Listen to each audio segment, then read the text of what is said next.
গিরিশচন্দ্র মালাকার, ফণীন্দ্র কুমার মালাকারের বাবা আর মা। মা। ইনি ঠাকুরের সমসাময়িক বয়স আছেন। সমসাময়িক বয়স ছিল। আচ্ছা, তো নমস্কার। আমি ফণীন্দ্র কুমার মালাকারের ছোট মেয়ে, তার জামাই। উনি, আপনার নামটা একটু বলুন।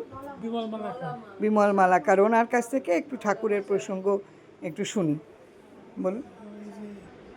গিরিশচন্দ্র মালাকার ফণীন্দ্র কুমার মালাকারের পিতা। উনি ঠাকুরের সমসাময়িক ছিলেন এবং ঠাকুর ওনাকে পিতা ঠাকুর বলে সম্বোধন করতেন। ওনাকে পিতা ঠাকুর বলে সম্বোধন করতেন। তখন ঠাকুরকে একদিন প্রশ্ন করলেন, অবসর মধ্যে তিনি ঠাকুরকে একদিন প্রশ্ন করলেন, আপনি আমাকে পিতা ঠাকুর বলে কেন ডাকেন?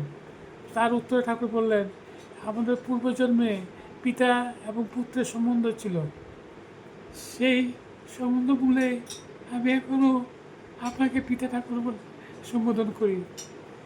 এই সূত্রেই তিনি পিতা ঠাকুর বলে ডাকতেন।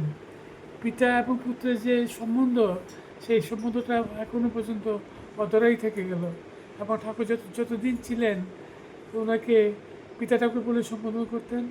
এবং গিরিশচন্দ্র মালাকার মহাশয় ছিলেন জমিদার, ও অত্যন্ত দয়াশীল, প্রজাদের কোনো কর নিতেন না, প্রজাদেরকে নিমন্ত্রণ করে তিনি খাওয়াতেন।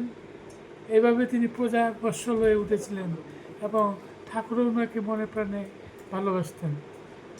এই জন্যই ঠাকুর ওনাকে বলতেন পিতা ঠাকুর। জয় রাম, জয় রাম।